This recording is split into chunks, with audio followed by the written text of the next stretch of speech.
जय हिंद। स्वागत है आपका हमारे इस YouTube चैनल में। आज हम करेंगे टेट जो 2016 में पूछा गया था, उसमें से मैथ्स से कैसे प्रश्न आए थे, आप उसको कैसे बनाना था, क्या अप्रोच होना चाहिए था और एक से दो लाइन में कैसे आप प्रश्न को हल कर सकते थे, इसके बारे में हम चर्चा करेंगे। ये सेशन यदि आपको पसंद आ रहा है तो जरूर चैनल को सब्सक्राइब और वीडियो को लाइक कीजिए और साथ में बेल आइकन दबा लीजिए। ठीक है। और हम हमारे जो सीरीज है 2015 से लेके अभी तक के जितने एग्जाम हुए हैं सभी के प्रश्नों पर चर्चा करना, लगभग उन विषयों पर जो व्यापम में पूछे जाते हैं, किसी विशेष जो सब्जेक्ट है उसको छोड़कर जो हमेशा व्यापम के एग्जाम में पूछे ही जाते हैं उन सब पर चर्चा करेंगे। साथ में जो टेट के एग्जाम होगा, क्योंकि आने वाले महीनों में टेट का पेपर है, तो टेट के सभी जो विषय हैं उस प्रश्न पत्र में जितना विषय पूछे जाते हैं हम सभी पर चर्चा करेंगे। ये पेपर आपके 2016 का है। 2016 के हिसाब से कौन कौन से विषय पूछा गया था और क्या पूछा जाता है देखिए। तो बाल विकास, शिक्षा शास्त्र, हिंदी, अंग्रेजी, गणित और पर्यावरण। तो हम इस प्रकार से सभी विषयों पर चर्चा करेंगे। 2016 से लेके लगभग 4-5 साल का हमारे पास पेपर अवेलेबल हो चुका है, उनके पेपर फर्स्ट और पेपर सेकंड दोनों पर चर्चा करेंगे। इससे पहले हमने एक भाग पर चर्चा किया है बाल विकास पर, नहीं देखा है तो वीडियो पहले देख लीजिएगा। अब हम सीधा चलते हैं मैथ्स के पास। मैथ्स में क्या पूछा ये देखिए। ये चतुर्थ भाग है मैथ्स का। मैं थोड़ा सा जूम कर लेता हूं ताकि आपको आसानी से मैथ्स का जो एग्जाम है पेपर बड़ा बड़ा दिख जाए। ठीक है। तो ये हमारा चौथा भाग है। पहला प्रश्न है, भारत में एक स्थान पर क्या पूछा गया है। भारत में एक स्थान पर 75 डिग्री ईस्ट है, आपके अक्षांश है ना, याद रखिएगा। तथा उस स्थान पर वर्तमान समय यदि 8 बजे है, एम सुबह का 8 बजे है, तब ग्रीनविच जो 0 डिग्री पर है ना, उस समय क्या बजा होगा, क्या समय होगा, वो पूछा जा रहा है। ये वास्तविक में आपके भूगोल का प्रश्न है, इसमें भूगोल और मैथ्स दोनों को ऐड कर दिया गया है। देखिए क्या होगा। ठीक है। ये अक्षांश बोलता हूँ, ये देशांतर रेखा है। देखिए पृथ्वी गोल है और एक हिस्से को एक देशांतर को 0 डिग्री माना गया है और इसके राइट साइड जितने भी देशांतर आएंगे वो प्लस में रहेंगे, मतलब इसके बाद जो समय आएगा वो इससे आगे रहता है, आगे का समय होता है। इसी प्रकार खिंचते खिंचते भारत में ना ये 75 डिग्री आपका ईस्ट आ जाता है। ठीक है। 75 डिग्री आ जाता है, तो 0 से लेके 75 डिग्री तक जो देशांतर है वो हमारा आ गया और देशांतर ही टाइम को बताता है। 1 डिग्री का अंतर हमको बताया गया है 4 मिनट। उसी प्रकार हमारे पास कितना डिग्री आ गया है 75। कितना डिग्री आ गया है 75 डिग्री। गुना करेंगे 4 से। ठीक है, क्योंकि हमको मिनट निकालना है। क्या करना है, हमको गुना करना है 4 से मिनट निकालने के लिए। ठीक है। और उसको यदि हमको घंटा में चेंज करना है ना, तो हम 60 से भाग दे देंगे, क्योंकि 60 मिनट का 1 घंटा होता है। क्या किया हमने, 75 से 4 को गुना करेंगे तो हमको मिनट मिलेगा, और यदि 75 को आने वाले प्रोडक्ट को यदि हम 60 से भाग देंगे तो हमको उसका घंटे में परिवर्तन हो जाएगा। तो ये हो जाएगा 4 एकम 4 और ये हो जाता है आपका 15। ठीक है। 15 चौके 60 होता है और 15 एकम 15, 15 चौके 60, 15 पंचे 75। तो उस पूरे का हल आ जाएगा हमारा 5। कितना, 5 घंटा। इसमें आया ये आर में आया 5 घंटा है ये। ठीक है। तो मैंने पहले ही बता दिया है, यहाँ पे जो टाइम होगा वो आगे होगा और इसके पीछे जितना भी समय होगा वो पीछे होगा। ठीक है, पीछे होगा। यदि यहाँ 5, यदि यहाँ 8 बज रहा है तो 0 डिग्री पर क्या बचेगा, तो 8 में माइनस कर दीजिए 5 घंटे को, तो ये आ जाएगा हमारा 3 घंटा, मतलब 3 बजे आ जाएगा एएम का, मतलब सुबह के 3 बजे। जब भारत के किसी स्थान में जहां पे देशांतर 75 डिग्री पे है ईस्ट में, यदि उस समय 8 बज रहा है सुबह के, तो 0 डिग्री में जो भी देश होगा वहां रात के 3 बज रहे होंगे। यही आंसर है। ठीक है, यही हमारा आंसर है। तो कहां पे है आंसर हमारा, ऑप्शन नंबर ए, ये वाला, ये हमारा आंसर हो गया, ऑप्शन नंबर ए। अगला प्रश्न है, क्योंकि हम टेट पढ़ रहे हैं इसलिए आपको पैडागोजी भी देखने को मिलेगा इस प्रश्न में।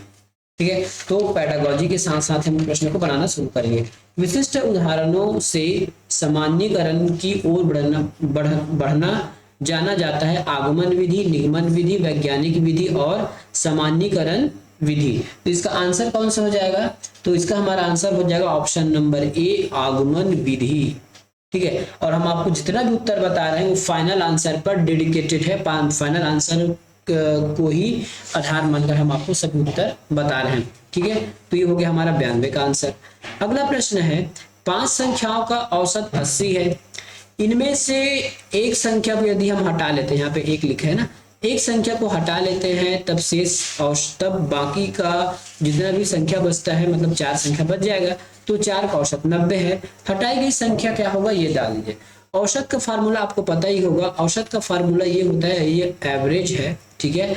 एवरेज मतलब यहाँ संख्या का योग होता है, ऊपर आपके संख्या का योग हो जाता है और नीचे नंबर ऑफ संख्या, कितने हो जाते हैं, नंबर ऑफ संख्या हो जाती है, ये एवरेज का फार्मूला है, ठीक है। यदि एवरेज का फार्मूला ये है तो हम नंबर का योग भी निकाल सकते हैं। क्या, यदि एवरेज में मैं यदि पक्षांतर करूंगा तो क्या होगा, एवरेज और संख्या एक दूसरे का गुणा में आ जाएगा, इस प्रकार से आ जाएगा, ये एवरेज गुना हो जाएगा नंबर ऑफ संख्या लिख देते हो, या फिर संख्या का ही लिखा जाता है बराबर योग, ठीक है। तो इसी ट्रिक पर हम इसको निकालेंगे, ठीक है। अब देखिए यहाँ लिखा है 5 संख्याओं का औसत 80 है। यदि औसत ये 80 है तो 5 संख्याओं का योग कितना हो जाएगा, 80 गुना 5 हो जाएगा, कितना हो जाएगा, 8 पंचे 40, 400 हो जाएगा, ठीक है। यदि इनमें से एक संख्या को हटा लेते हैं तब औसत हो जाता है 90, और एक संख्या को हटा लिए तो बचा 4 संख्या, कितना आ जाएगा, 9 चौके 36, ठीक है। और यदि हम इन दोनों का अंतर निकालेंगे तो हटाने वाली संख्या का हमको मान पता चल जाएगा, ठीक है। तो 400 में 360 घटाएंगे तो बच जाएगा 40। आंसर है कि हमारे पास आंसर नंबर बी। एग्जाम में आपको इसी तरीके से बनाना है, कोई भी एक्स वगैरह मान के लिखने की गलती मत कीजिएगा, आपका आंसर नहीं बन पाएगा, आप पंखे गिनते रह जाओगे, इसी प्रकार आपको बनाना है। अगला भी आपका ये पेडागोजी आ गया, a बटा सी बराबर सी बटा डी, और इसमें आपको कुछ इक्वेशन दिया गया है, a बटा B minus 2a is equal to C बटा डी माइनस 2a, इसकी बराबर हो जाता है डी ए माइनस 2b, है ना। इस प्रकार से ये अब पूछा गया है कि ये कौन सी हल करने की विधि है, इसको हल करके बताया गया है, और इसमें आपको विधि पूछा है, तो ये विधि आपको कौन सा है, संश्लेषिक विधि है। कौन सा है, संश्लेषिक विधि है, हिंदी में कहा जाएगा तो ये सिंथेटिक मेथड है। 95 नंबर का प्रश्न देखिए, निम्नलिखित में से किस क्षेत्रफल को प्रायः सभी समतल सतहों के क्षेत्रफल ज्ञात करने के लिए उपयोग किया जाता है। यदि आप मैथ्स अच्छे से पढ़ोगे तो देखना, अब किसी भी चीज को पढ़िए, चाहे चतुर्भुज पढ़िए, वृत्त पढ़िए, है ना, और या फिर और बहुत सारी चीजें हैं, तो सब में मिनिमम आपको त्रिभुज के कॉन्सेप्ट देखने को मिलते हैं, ठीक है। किसका कॉन्सेप्ट मिलते हैं, त्रिभुज को। तो त्रिभुज के क्षेत्रफल से आप लगभग सभी क्षेत्रों का क्षेत्रफल निकाल सकते हैं। इसका आंसर हो जाएगा ऑप्शन नंबर ए। अगला प्रश्न, गणित की पठ्याचार्य के या के गुण है, गणित के पठ्याचार्य के गुण क्या हो गया, the main feature of, English में अगर पढ़ना चाहे तो पढ़ लीजिएगा, the main feature of mathematics curriculum, ठीक है। तो इसका मेन फीचर क्या है, गणित का, गणित के मेन फीचर है इसके महत्वाकांक्षी, सुसंगत, महत्वपूर्ण गणित सिखाना, तो ये सभी उसका कार्य हो, सभी उसके गुण होंगे, ठीक है। ये कुछ पेडागोजी के भी प्रश्न रहेंगे। टोटल 30 प्रश्न में आपके 15 नंबर के मैथमेटिक्स, पूर्ण रूप से मैथमेटिक्स, और जो 15 नंबर के वहां से आपको पेडागोजी पूछा ही जाता है, तो ये पेडागोजी का ही है। ये आपको बस वन लाइनर याद रखना होगा। यदि आप कहीं से क्लास ज्वाइन किए होंगे तो आपके लिए और ज्यादा अच्छा होगा। हमारे यहाँ इसका बेसिक क्लास पेडागोजी का नहीं चलता है, बाकी शेष विषयों का आपको मिल जाएगा। 97 नंबर का प्रश्न में क्या कहा गया है, 16 मजदूर एक काम को 10 दिन में पूरा करते हैं, है ना, और 20 मजदूर इसी काम कितने दिन में पूरा करेंगे, तो यहाँ वर्क बराबर क्या हो जाएगा, वर्क बराबर हो जा रहा है आपका man into day, man into day. और उसी काम को देखिए, उसी काम को तो उसी काम के लिए क्या हो जाएगा, पहले काम के लिए हमारे पास वर्ग क्या है, मैन इंटू डे, मतलब कितना आदमी, 16 गुना 10, और उसी काम को अगर वर्ग बराबर है तो ये हमको इक्वल टू का चिन्ह हम लगा सकते हैं। उसी वर्ग को 20 आदमी कितने दिन में करेंगे, बस हमको डे निकालना है, ठीक है। अब इसको पक्षांतर कर दीजिए तो बाद बन जाएगा आपका, तो ये हो जाएगा 16 बटे 10 बटा D, sorry equal to D और बटा 20, ठीक है। 10 एकम 10, 10 दूना 20, 2 एकम 2, 2 अट्ठे 16, तो कितने दिन का हो गया, 8 दिन का, ठीक है। तो 8 दिन में उतने ही इसको वर्क कर सकते हैं। ये दोनों इक्वली होगा ना, आप यहाँ 8 रख के देख लीजिएगा, यहाँ पे 116 आएगा तो 8 रखेंगे, 8 दूनी 16, दोनों 116 आ जाएगा। अगला प्रश्न है, एक वाहन 5 मिनट में 2 किलोमीटर चलता है, 1 घंटे में 40 किलोमीटर चलता है, और 5 सेकंड में कितना चलता है, 600 मीटर चलता है, तब वाहन की औसत चाल क्या होगी। इस प्रश्न को चाहे तो आप सूत्र से बना सकते हैं, है ना, लेकिन मैं फार्मूला बहुत कम बताता हूँ, फार्मूला मैं नहीं बताता क्योंकि फार्मूला आप बाद में भूल जाओगे। तो जितना हो सके लॉजिक वे से बनाने की कोशिश करो, ठीक है, जितना हो सकता है आप उतना लॉजिक वे से बनाओ। लॉजिक वे का फायदा ये होता है कि आपका लॉजिक उसी, यदि आप अगर सोचने वाला प्राणी बन गए तो सोचते सोचते बहुत सारा चीज बना लोगे, ठीक है। तो सबसे पहले हम क्या करेंगे, सबको हम घंटे में बदल लेंगे। यहाँ मिनट लिखा है ना, तो ये 5 मिनट होगा, तो 5 मिनट के हिसाब से 2 किलोमीटर, तो 1 घंटे में कितना चलेगा ये निकाल लेंगे। ये 1 घंटा 40 किलोमीटर चला, इसको बदलने की जरूरत नहीं पड़ेगा। ये 5 सेकंड में 600 मीटर चलता है, तो 1 घंटे में कितना चलेगा ये हम निकाल लेंगे, फिर हमारा काम बन जाएगा। इन सभी को निकालने के बाद हम सीधा भाग दे देंगे, हमारा काम बन जाएगा, ठीक है। चलिए सबसे पहले हम देखते हैं, यदि कोई 5 मिनट में 2 किलोमीटर चलता है तो 1 मिनट में कितना चलेगा, ठीक है। इफ लिख लीजिए, थोड़ा सा लंबा हो सकता है लेकिन मैं आपको कोई सूत्र नहीं बता रहा हूं। देखिए 5 मिनट में कितना, 2 किलोमीटर, तो 1 मिनट के लिए हम कितना निकालेंगे, सॉरी यहाँ 1 मत लिखिएगा, कोई मतलब नहीं है। 1 मिनट के लिए हमको निकालना पड़ेगा, 2 से हम इसको भाग दे देंगे, तो जो भी निकलेगा वो कितने में निकलेगा, मिनट में निकलेगा। हमको निकालना है घंटे में, ठीक है। यदि 1 घंटे में निकालना होगा तब क्या करूंगा, मैं इसको 60 से गुना कर दूंगा, क्योंकि यदि मैं 2 से 5, यदि 2 को 5 से भाग दूंगा तो मेरा आंसर मिनट में आएगा कि 1 मिनट में कितना दूरी जाएगा, और 1 मिनट में कितने, और 1 घंटे में कितना मिनट, 60 मिनट, इसलिए मैंने 60 से गुना कर दिया। अब निकल जाएगा ये भैया, ठीक है। ये हो गया 12 बार में चला जाएगा, और 12 दूना 24, तो 1 घंटे में 24 किलोमीटर, याद रखिएगा 1 घंटे में 24 किलोमीटर। पहला हमने आंसर निकाल लिया। दूसरा क्या लिखा है, तो दूसरा दिया ही है, 1 घंटे में कितना किलोमीटर चल रहा है, 40 किलोमीटर चल रहा है दूसरा। अब तीसरे को फिर से घंटे में बदल लेते हैं। हमको यहाँ दिया गया है 5 सेकंड में, 5 सेकंड में कितना, 600 मीटर, तो 1 सेकंड में सबसे पहले हम 1 सेकंड का निकालते हैं ना। यदि 1 सेकंड का निकालेंगे तो 600 बटा हमको कितना करना पड़ेगा, 5, क्योंकि हमको घंटे में निकालना है। तो 1 घंटे में कितना सेकंड, अब ये सेकंड में निकल रहा है ना, तो 1 घंटे में कितना सेकंड, 1 मिनट में 60 सेकंड, और 60 मिनट, और 60 मिनट में, सॉरी 1 मिनट में 60 सेकंड, और 1 घंटे में 60 मिनट। तो इस प्रकार से आप 60 गुना 60 करेंगे तो ये वैल्यू घंटे में चेंज हो जाएगी, ठीक है। ये वैल्यू क्या हो जाएगा, घंटे में चेंज हो जाएगा, ठीक है। ये वैल्यू किस में चेंज हो जाएगी, ये घंटे में चेंज हो जाएगी। दूसरी बात आपको और क्या चेंज करना है, ठीक है। यहाँ देख लिए, ये किलोमीटर में था, ये किलोमीटर में था, लेकिन ये मीटर में है, ठीक है। ये मीटर में है, तो हमको इसको किलोमीटर में चेंज करने के लिए नीचे 1000 से भी तो भाग करना पड़ेगा, ठीक है। देखिए यहाँ आपको कंफ्यूज हो रहा होगा, मैं ध्यान से एक बार और बताता हूँ, ठीक है। 5 सेकंड में 600 मीटर, याद रखिएगा हमको 1 घंटा और किलोमीटर में बदलना है, समय को घंटे में बदलना है, और डिस्टेंस को किलोमीटर में बदलना है, ठीक है। तो यदि मैं 600 का 5 से भाग दे दूं तो ये मेरा 1 सेकंड का वैल्यू निकल जाएगा। क्या निकल जाएगा, 1 सेकंड का वैल्यू निकल जाएगा। और 36, 1 घंटे में कितना सेकंड, 3600, तो 3600 से यदि मैं गुना कर दूं तो मुझे मिलेगा मीटर में आंसर आ जाएगा, लेकिन मुझे घंटे में चाहिए, तो इसलिए मैं 1000 से क्योंकि 1000 में 1 किलोमीटर होता है, तो ये मैं डिलीट कर दूं, इस प्रकार से मैं काट सकता हूँ, ये कट गया, ठीक है। अब यहाँ क्या बच जाएगा मेरे पास, 5 है, और ये 12 पंचे 60, ठीक है, ये 12 आ गया।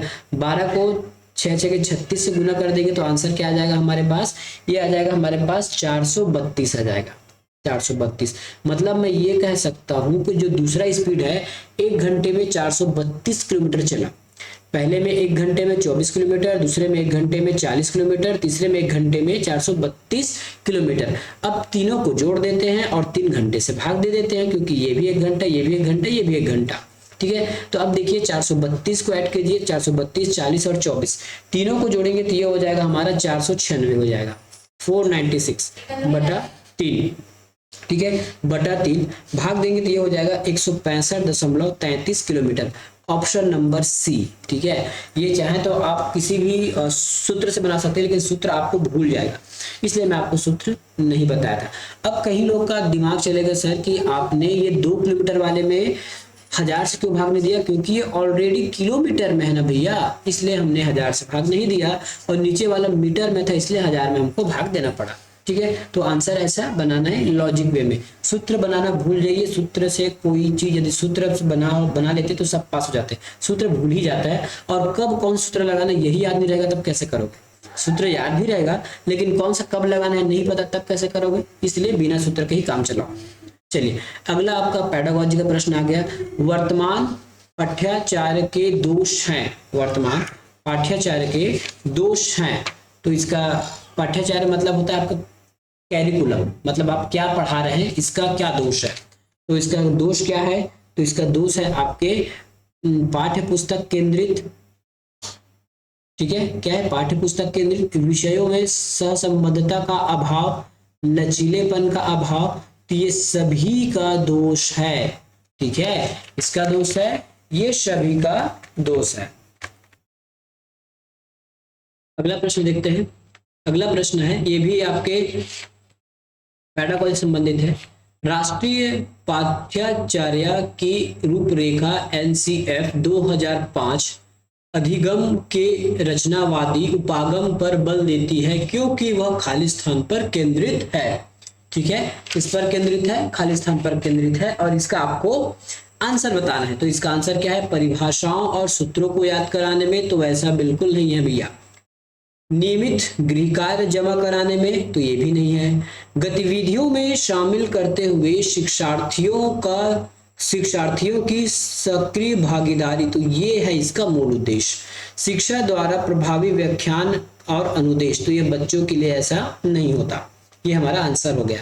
ठीक है, अब ये फिर से हमारा मैथ्स का प्रश्न आ गया। ये भी हम आपको बिना सूत्र के बनाना सिखाएंगे। ठीक है, सूत्र नहीं पता है तो क्या हो गया, कोई दिक्कत नहीं है। ठीक है, अब इसको हम सॉल्व करते जाते हैं। मैं हमेशा कम लिखने की आदी हूँ और आप भी कम लिखते रहिए। ठीक है, अब कम लिख के कैसे बना पाएंगे, देखिए अब इसको हम जोड़ेंगे, 4 एकम 4 1 5, मतलब जब भी ऐसा जोड़ना होगा ना सीधे, देखिए अब इसको ना शॉर्टकट कभी सीखना चाहिए। जब भी ये सामने 1 होगा तो हम सिंपली क्या करते हैं, ऐसा लेंगे, फिर नीचे एलसीएम 4 लेंगे, फिर ऐसा 4 + 5 करेंगे। ठीक है, 5 फिर 9/4 लिखेंगे। इतना क्यों करना भाई, इतना करने के लिए हमारे पास समय नहीं है। ठीक है, इतना करने के लिए हमारे पास समय नहीं है। यदि यहाँ 1 है और प्लस करना है तो 5 और 4 को जोड़ दीजिए और नीचे 4 का 4 लिख दीजिए। 5 में 4 जोड़ेंगे तो ये हो जाएगा 9 और नीचे 4 का 4 ही रहने दीजिए, तो ये हो जाएगा हमारा 9/4। क्या हो जाएगा, 9/4। इन दोनों को जोड़ दीजिए, टोटल हमारा आंसर आ जाएगा। यदि यहाँ पे केवल 1 प्लस है तब, ठीक है, याद रखिएगा, तब ये नेक्स्ट सेशन हमारा क्या हो जाएगा कि ये वाला तो रूट अब हट जाएगा, तो ये हो जाएगा 4 और अंडर रूट हो जाएगा हमारे पास 9/4। अब ये 9/4 हमारे रूट से बाहर आ सकता है, कैसे आएगा ये भी देख लीजिए। ठीक है, अगला स्टेप क्या हो जाएगा, ये 1 तो पहले रहेगा, ये जो 9 है ये 3 बन के बाहर आ जाएगा, ये 3 बन के बाहर आ जाएगा, ये 4 2 बन के बाहर आ जाएगा। ठीक है, फिर वही आप लगाइए, फिर से प्लस करना है तब क्या लिख सकते हो आप, फिर से प्लस करना है तो दोनों को जोड़ दीजिए, 5/2 लिख लीजिए, खत्म हो गया खेल। आपको एलसीएम मानने की जरूरत नहीं है कि हम एलसीएम मानेंगे, 2 आएगा फिर उसको जोड़ेंगे, क्या लंबा मानना, कोई मतलब नहीं से लंबा मानने से। ठीक है, अब देखिए अब क्या लिख सकते हैं, ये 5/2 है, मतलब 5 का आधा, 5 का आधा का मतलब क्या होता है, 2.5। ठीक है, 5 का आधा मतलब 2.5 होता है ना, और 2.5 को मैं 2.5 लिख सकता हूँ। अब आप इसका आंसर निकालिए। अब आंसर निकालने के लिए अब आप क्या करेंगे, यदि आप पहले किसी टीचर से पढ़े होंगे तब आप इसका नियम कानून निकालेंगे कि किस प्रकार से हम, ठीक है, पॉइंट वाले का रूट निकालते हैं। लेकिन मेरे ख्याल से वैसा मत कीजिएगा। मैं कैसे बताता हूँ, देखिए, क्योंकि ये देखिए कोई भी चीज रूट से बाहर कब निकलता है, जब उसका जोड़ा बनता है सेम। जैसे ये 4 है, ये रूट से बाहर कैसे निकला होगा, इसका सेम 2 जोड़ा बना होगा गुना के रूप में। यदि गुना के रूप में 2 जोड़ा बन जाता है तो ये बाहर निकलता है। ठीक है, अब कैसे निकलता है मैं ये भी बता देता हूँ। ठीक है, कैसे निकलता है ये भी बता देता हूँ। देखिए, जब भी इस प्रकार से कोई चीज होता है ना रूट में, तो हम इस रूट को हटा के सीधा मैं इसको 4 के पावर 1/2 भी लिख सकता हूँ रूट को। जैसे अगर रूट हटाऊंगा यहाँ से तो ये सेम दोनों स्टेप है। अब 4 को मैं लिख सकता हूँ 2 की पावर 2, 1/2, 2 कट जाएगा, बचेगा 2, और यहाँ भी 2 बाहर आता है। बस यही है, ये अंदर की बात है। इतना आपको जान भी सकते हैं, लेकिन आपके एग्जाम में ज्यादा उपयोग नहीं होगा, बस जानिए कि ऐसा होता है। ठीक है, तुम्हारा मेन ये है कि यदि अंदर ये 2.2 हो जाता है, ठीक है, यदि 2 गुना 2 को यदि हम किसी रूप में लिख सकते हैं डबल, वो हमारा आंसर हो जाएगा। बाय ऑप्शन चलते याद रखिए 1 से बड़ा है मतलब इसका आंसर हमेशा 1 से ज्यादा ही आने वाला है। मैंने ऐसा क्यों कहा, यदि 1 को रूट से अंदर बाहर निकाले तो 1 × 1 लिख सकता हूँ क्या, और ये 1 बाहर आ जाएगा, जबकि ये 2 1 से बड़ा है, इसका मतलब ये 0 वाला तो आंसर आएगा ही नहीं आएगा। अब दोनों में से कोई योग हुआ। अब इसके लिए आप क्या करना है, आपको मैं बता रहा हूँ, इसलिए आपको लंबा लग रहा है ना, एग्जाम में ऐसी बनाना एकदम इजी वे से। कभी आप इन दोनों को ले लीजिए और दोनों का स्क्वायर कर दीजिए, ठीक है, या दोनों को एक साथ गुना कर दीजिए। मान लेता हूं मैं बी को लेके चलता हूं, तो 1.58 गुना 1.58, दोनों को यदि मैं गुना करता हूं तो मेरा आंसर आता है 2.49, लगभग मेरा आंसर आ गया, देखिए है ना। ये मैंने रेंडमली बी को ले लिया था। अब एक बार सी को लेके देख लेता हूँ, 1.18 इंटू 1.18, यदि इन दोनों को गुना करूंगा तो मेरा आंसर आएगा 1.39, जबकि ये इससे बहुत दूर है, तो मेरा आंसर हो जाएगा ये वाला, बी वाला, ठीक है। और यदि आप नियम कानून की बात करोगे तो बहुत लंबा हो जाएगा कि फिर रूट निकालने के लिए, तो कभी कभी आपको ऑप्शन से ही काम बन जाता है, ऑप्शन से ही काम बनाइए, ठीक है। तो इसको मैं कैसे लिख सकता हूँ, 2.5 को 1.58 गुना 1.58, यदि ये दोनों गुना के रूप में हो जाएगा तो एक बाहर आ जाएगा, तो ये मेरा आंसर हो जाएगा, ठीक है। क्या हो जाएगा, ये मेरा एक आंसर हो जाएगा। चलिए आगे बढ़ते हैं। निम्नलिखित कौन सी संख्या अपरिमेय है।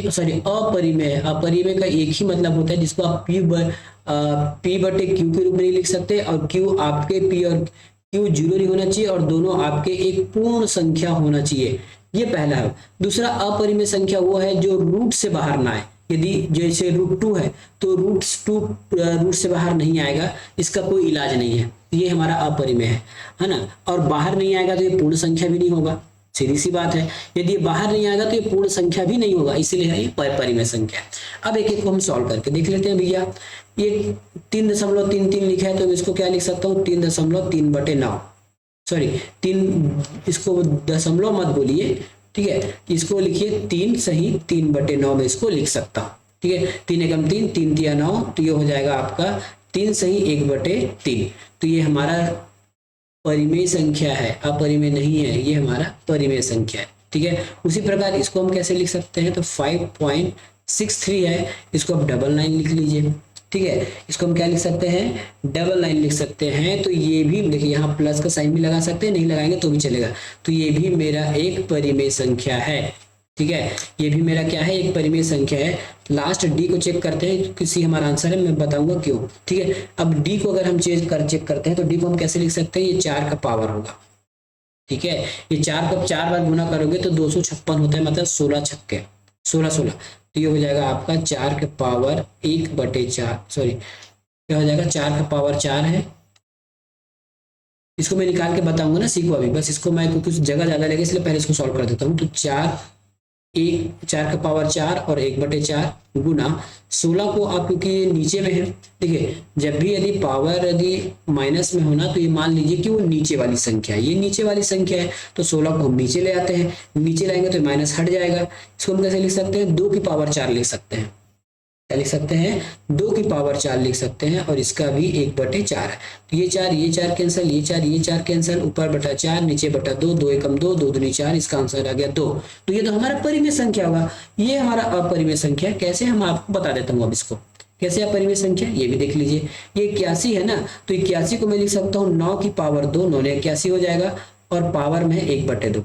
अब ये देखिए यहाँ भी माइनस है क्या, तो माइनस वाले को मैं नीचे लिख लेता हूँ, ये हो जाएगा आपका 18 है, तो ये 9 दूनी 18 हो जाता है, क्या हो जाएगा आपका 9 दूनी 18 हो जाएगा, और 9 को मैं लिख सकता हूँ 3 के पावर 2, है ना, 3 के पावर 2 लिख सकता हूँ, और इसके बाद ये हो जाएगा 2, ठीक है। एक स्टेप और बढ़ा देता हूँ ताकि आपको दिक्कतें नहीं होंगी, बस इसको एक स्टेप बढ़ा रहा हूँ, ये ऊपर से ऊपर कट गया, ऊपर बचा आपका 9, नीचे देखिए, नीचे क्या हो जाएगा, ये 3 की पावर है ना, तो 3 की पावर 2, अब इस पावर को अंदर गुना कर दीजिए, 1 की पावर 2 हो गया, सॉरी लिखने में थोड़ा बहुत दिक्कत हो जा रहा है, ये 1 की पावर 2 हो गया, बाकी ये 2 बच गया हमारे पास, तो 2 को कैसे लिख सकते हैं, 2 की पावर 1/2, तो ये 2 से ये 2 कटा, 3 एकम 3, 3 दिया 9, ऊपर 3 बचा, ठीक है। अब नीचे देखिए 2 की पावर 2 है, 2 की पावर 1/2 है, अब इसको मैं √2 लिख सकता हूँ। फाइनली मेरा क्या हो जाएगा, 3/√2, 3/√2 हो जाएगा, जो मेरा अपरिमेय संख्या है, क्योंकि 2 बाहर नहीं आएगा, √2 जो है बाहर नहीं आएगा, इसलिए ये अपरिमेय संख्या है। कुछ प्रश्न लंबे हो सकते हैं, लेकिन इसमें आपको सीखने के लिए बहुत कुछ मिलेगा। अगला प्रश्न देखिए, एक कक्षा कक्ष में 20 फीट, 15 फीट और 14 फीट का उसका लंबाई, चौड़ाई और ऊंचाई है।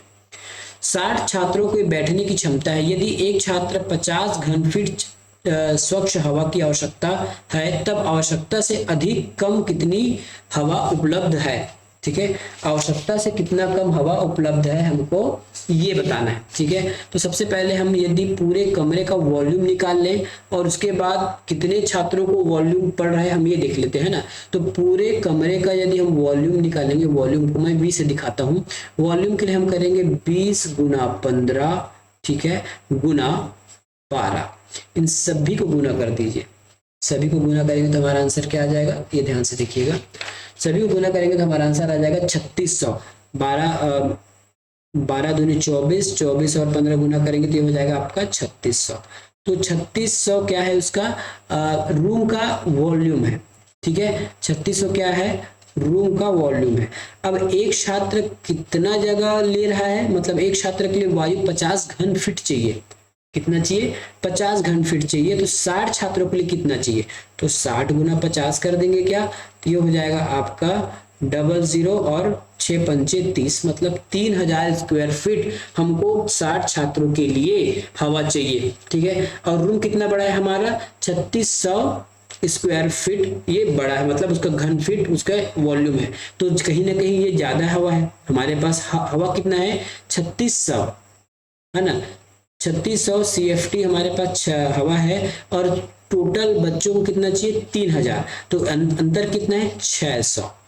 कितना है, एक्सेस है ना, ज्यादा है। तो 600 ज्यादा है कहाँ पे, ये 600 CFT ज्यादा है वहां पे, है ना। 600 घन फीट हवा ज्यादा है, बच्चों को चाहिए 3000 है 3600, तो 600 घन फीट हवा ज्यादा है वहां पे। अगला प्रश्न आपके ये पैडागोजी से, गणित की शिक्षा का मुख्य उद्देश्य क्या है, या फिर है कौन सा। तो गणित की शिक्षा का मुख्य उद्देश्य क्या है, तो गणित की शिक्षा का मुख्य उद्देश्य है विद्यार्थियों को गणित समझने में मदद करना, गलत। उपयोगी क्षमताओं का विकास करना, बच्चों की गणितीय प्रतिभाओं का विकास करना, ये इसका सही उत्तर है। ठीक है, ये इसका सही उत्तर हो गया। अगला प्रश्न देखिए, ये प्रश्न भी आपको बहुत पलक झपकते बन जाएगा।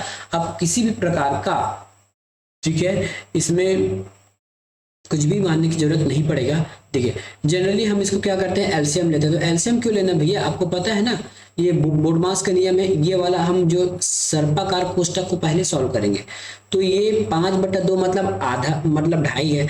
और 2.5 में 1 कम करेंगे तो कितना हो जाएगा, 1.5, यही होगा ना। 2.5 में 1 घटा दो, कितना हो जाएगा, 1.5 बचेगा। या आप इसको ऐसे ही बना सकते हो, अगर माइनस ही करना है तो 2 और 5 को माइनस करोगे तो 3/2 आ जाएगा, और 3/2 का मतलब भी 1.5 ही होता है। ठीक है, तब हम इसको कैसे लिख सकते हैं, 12 - 2 गुना 5 प्लस, ठीक है, ये प्लस होगा कि माइनस होगा जी, प्लस होगा। कितना हो जाएगा, प्लस हो जाएगा। प्लस कितना, 1.5, 1.5। अब देख लीजिए, 12 हो गया, 5 दूना 10 हो गया, प्लस ये 1.5 हो गया। 12 में 10 गया, बचा 2, और 2 में 1 जोड़ेंगे तो कितना हो जाएगा, 3.5। देखिए, 12 में 10 गया तो 2 बचेगा, 2 में 1.5 जोड़ेंगे तो 3.5 हो जाएगा। 3.5 मतलब 3 और आधा, तो 3 और आधा किसमें, केवल और इसमें 3 और आधा, ये हो जाएगा 1/3 और आधा। ठीक है, तो इस प्रकार से आपको सोचकर बनाना है, कोई भी फॉर्मूला उपयोग नहीं करना है और ना ही ज्यादा लेंदी करना है इसको।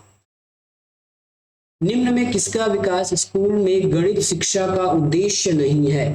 ठीक है, किसका जो है उद्देश्य गणित शिक्षा नहीं है। निर्णय लेने की शक्ति गणित का उद्देश्य नहीं है, नहीं होना चाहिए। तो ये नहीं होना चाहिए बोला है ना, तो ये तो गलत हो जाएगा। वैज्ञानिक सोच गलत होगा।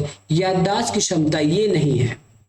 ठीक है, बाकी निर्णय लेने की शक्ति तो है, वैज्ञानिक सोच है, विश्लेषण की क्षमता है। यदि आप गणित पढ़ा रहे हैं बच्चों को तो कम से कम निर्णय लेने की क्षमता तो रहनी चाहिए, वैज्ञानिक सोच होनी चाहिए। याददाश्त क्षमता नहीं है क्योंकि वो सीखता है, विश्लेषण की क्षमता होती है। अगला प्रश्न, सूचना के सभी अंशों को एक साथ रखना या ज्ञान अज्ञान की ओर बढ़ना क्या कहलाता है? ठीक है, तो ये वैश्लेषिक विधि कहलाता है? बिल्कुल नहीं। संश्लेषिक विधि कहलाता है, सिंथेटिक मेथड कहलाता है। ये बिल्कुल सही है, आगमन नहीं होगा या फिर निगमन नहीं होगा। ये आप बहुत अच्छे से, जो आपके पेडागोजी के टीचर होंगे वो आपको बहुत अच्छे से इस बात को बता सकते हैं। ठीक है, चलिए आगे चलते हैं। पढ़ने की प्रक्रिया से हटकर सीखने की प्रक्रिया जो होता है, पाठ्यक्रम केंद्रित प्रशिक्षण, बाल केंद्रित प्रशिक्षण, शिक्षित शिक्षक केंद्रित शिक्षण, या फिर इनमें से कोई नहीं। तो इसका आंसर क्या हो जाएगा? बी, बाल केंद्रित शिक्षण।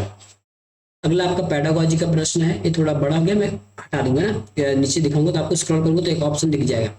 एक शिक्षक विद्यार्थियों को दैनिक जीवन में गणित का अनुप्रयोग विषय के साथ गणितीय जनरल पत्रिका तैयार करने के लिए बढ़ावा देता है। यह गतिविधि क्या कहलाती है? ठीक है, यह गतिविधि क्या कहलाती है? शिक्षार्थियों की गणितीय संकल्पनाओं को समझ की परीक्षा करना। देखिए, दैनिक जीवन में गणित का अनुप्रयोग है ना, तो ये गतिविधि क्या, कौन सी गतिविधि है ये? तो ये इसको देखिए, ये ऑप्शन में ये लिया गया है आपके प्रश्न में, गणितीय संकल्पनाओं और उनके अनुप्रयोग के संबंध बैठाने और अपने ज्ञान तथा विचारों को साझा करने में शिक्षार्थियों की सहायता करना कहलाएगा। ये सही है, बाकी आप काट दीजिएगा। चलिए, राष्ट्रीय पाठ्याचार्य की रूपरेखा NCF 2005 के अनुसार विद्यालयों में गणित शिक्षण का संकीर्ण उद्देश्य है। ठीक है, तो क्या उद्देश्य है गणित पढ़ाना बच्चों को? उद्देश्य क्या होगा गणित पढ़ाने का? तो ये है संख्यात्मक कौशलों का विकास। ठीक है, संख्यात्मक कौशलों का विकास, बीजगणित नहीं होगा, परिकलन नहीं होगा, ये सब नहीं होगा। ठीक है, सब देखिए सभी में आ जाएगा, बीजगणित में भी आप संख्यात्मक करोगे, परिकलन में भी और लेकिन इन सभी में आपको उपयुक्त आंसर बैठता है संख्यात्मक कौशलों का विकास। अगला प्रश्न है, बहुत इजी प्रश्न है, बिना पेन उठाए इस प्रश्न को आप बना सकते हो। कैसे, ये भी बता देता हूँ आपको। एक भैंस को 10,000 रुपए में खरीदा गया तथा 1 साल दूध बेचने पर उसको दूध का फायदा हुआ 1,000। मतलब जो भी भैंस 1,000 में खरीदा, उसके बाद 1 साल में दूध बेचा तो दूध में फायदा हुआ उसको 10,000 का भैंस खरीदा और 10,000 का दूध में फायदा हो गया, है ना। अब बहुत लोग ये उठाएंगे कि भैंस को पालने के लिए भी चारा खिलाना पड़ा होगा, तो चारा वारा सब काट के उसको 10,000 का फायदा हुआ है। तो 10,000 में लिया था, 10,000 का फायदा हुआ, तो ये तो माइनस प्लस कैंसिल, मतलब उसका मूल उसको वापस हो गया। उसके बाद क्या किया उसने, भैंस को 9,000 में बेच दिया, तो प्रॉफिट शुद्ध 9,000 हुआ ना, शुद्ध प्रॉफिट 9,000 हुआ। 10,000 में खरीदा था और 10,000 का दूध बेच लिया, तो उसका मूल तो वापस आ गया। एक्स्ट्रा मिला क्या, जब 9,000 में भैंस को बेच दिया, तो फायदा बताइए, तो 9,000 का फायदा हुआ है किस पर, 10,000 पर। कितना, 10,000 पर। प्रतिशत के लिए 100 से भाग कर दीजिए, तो 00 से ये 00 काटिए, ये 00 से ये 00 काटिए, 90 हमारे पास बच गया जो लाभ है। ठीक है, 90% लाभ, ऑप्शन नंबर सी। देखिए, इस प्रकार से आपको प्रश्न बनाने थे बिना पेन उठाए। गणित भाषा का मुख्य गुण क्या है, शुद्धता, सत्यता, उपरोक्त में से ए और बी, या फिर इनमें से कोई नहीं, या इनमें से कोई नहीं, तो ऑप्शन नंबर सी है, उपरोक्त में से सत्यता और शुद्धता। प्रश्न क्रमांक 13 है, गणित शिक्षण विधि कक्षा में यह एक तरीका है शिक्षकों की बॉडी एक्शन, विषय वस्तु के प्रेजेंटेशन का, याददाश्तीकरण का, या फिर मानसिक व्यायाम का। तो 113 का आंसर क्या आ जाएगा, 113 का आंसर आ जाएगा विषय वस्तु के प्रेजेंटेशन का, विषय वस्तु के प्रेजेंटेशन का। अगला प्रश्न देखते हैं, ये एक प्रश्न है आपका, ठीक है, और आपको बहुत इजी तरीके से आप इस प्रश्न को बनाना है। मैंने पिछले बार इस क्वेश्चन को करके बताया था।